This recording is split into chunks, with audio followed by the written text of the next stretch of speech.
or get crazy with the old guy. The whole world is crazy, man.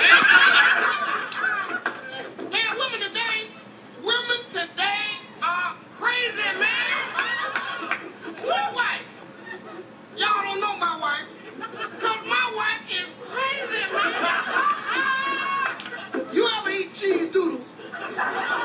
Cheese doodles are crazy.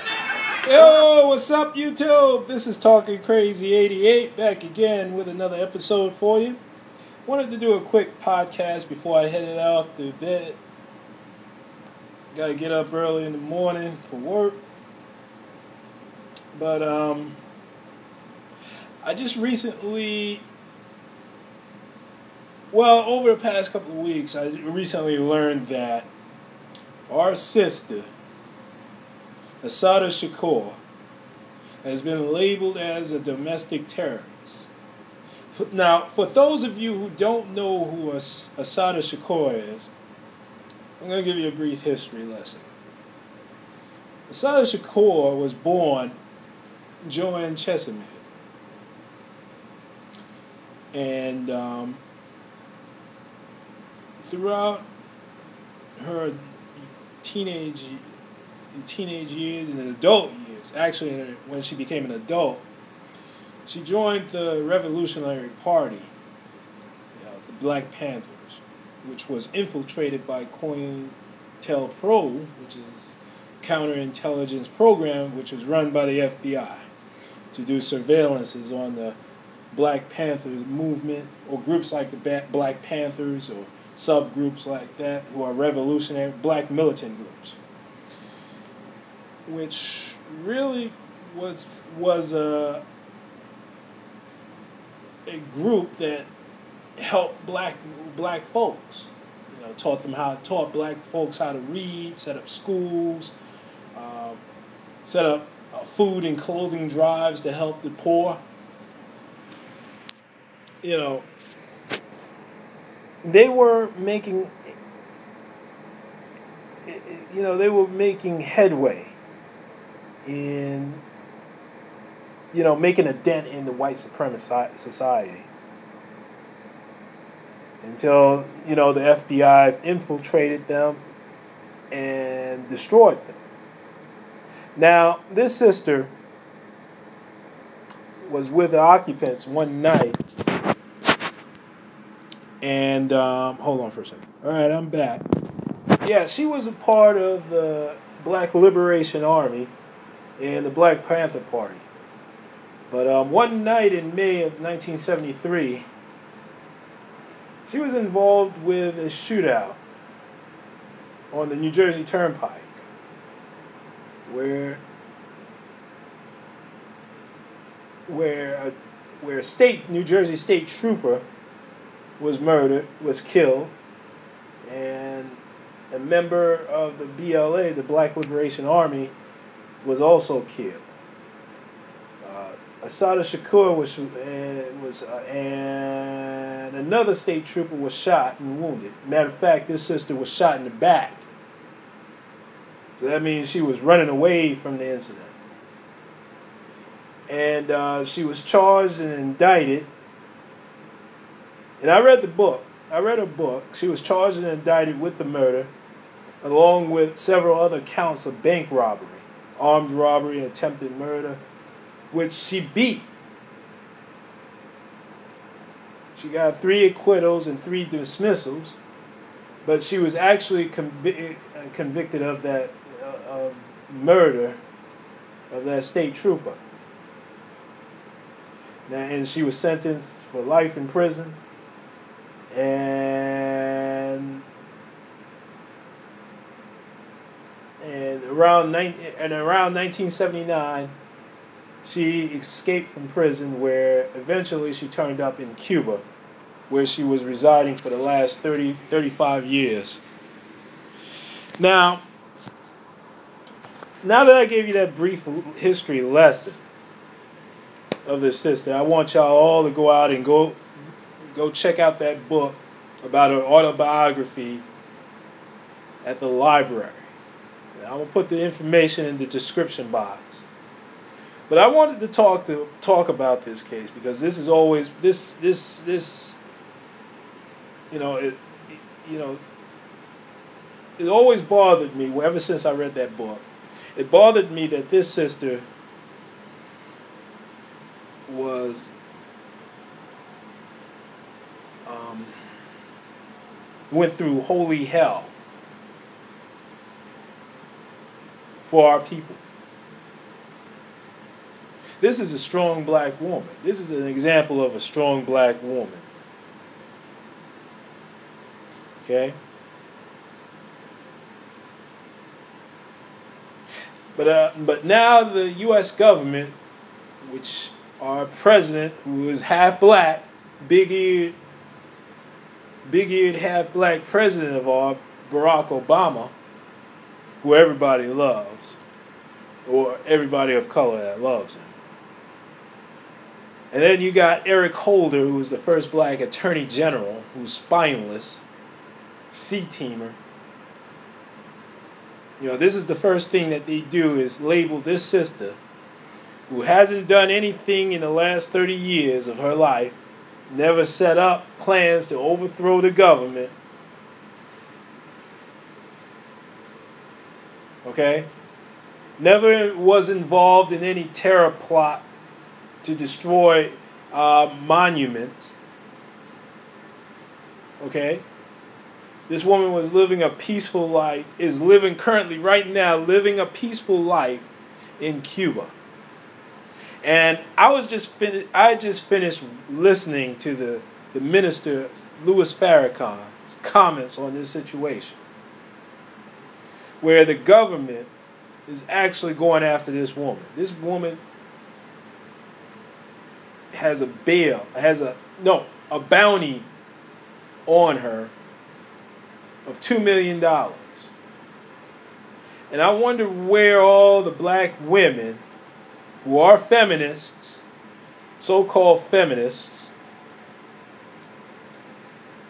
okay, where are all those strong black women who are feminists, who believe in feminism, believe in equal rights for women?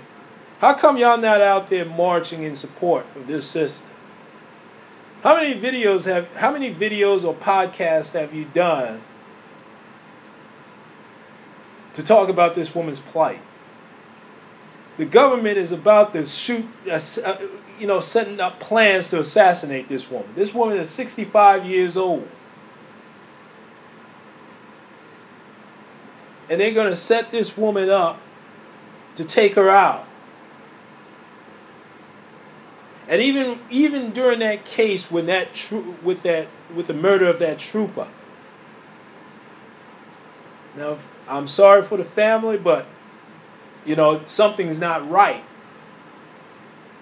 And if something's not right, oh well.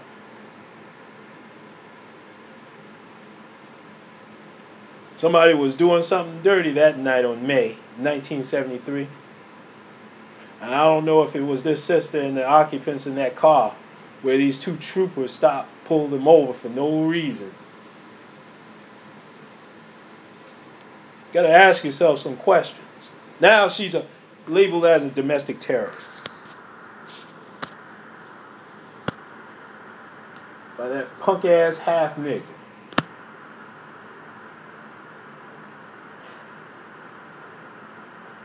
Well, I better calm down because I'm speaking out against the government. But let me ask you something, black women. For those of you who think you're strong and want to protest brothers like me, or go on radio shows or do radio shows, about brothers who are telling the truth about black women and all this nonsense. What have you done to uplift black women? What have you done to change the image of black American women? Yeah, we got black women running around acting like a zip dang fool on World Star and Hit Nigger Network, fighting in the street with one another, having babies out of wedlock, having multiple babies out of wedlock, happily going to get assistance from the government. The first thing you do, as soon as you have a baby, you go to the government. And then you have another baby and go back to the government. Surviving off of welfare. And then we got these clown-ass bitches running around waving their degrees. I got a degree. I got a good job. But I can't find a good man because they're in prison. They're dating white women. And all this nonsense. You see what this woman has done? This woman, during the 70s, risked her life for our people. For black Americans.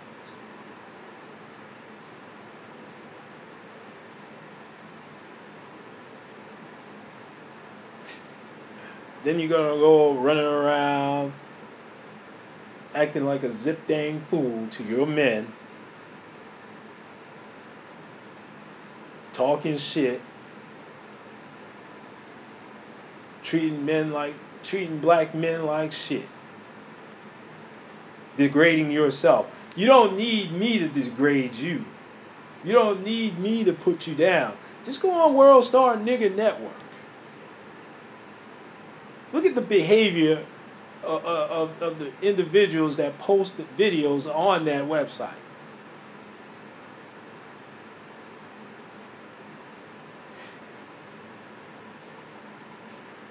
This sister, they're coming for this sister. I challenge y'all to go ahead and do support videos for this sister. But you know what? None of y'all are gonna do it. But hey, I'm just one man. I have a voice, and I decided to use my channel in uplifting black folks, particularly black men.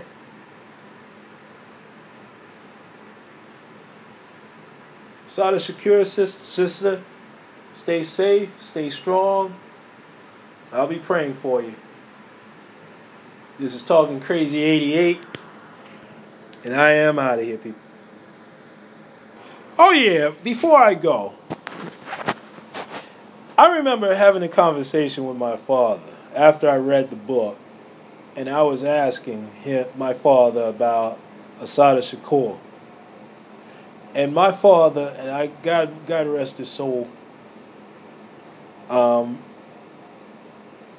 father was a quiet, unassuming guy.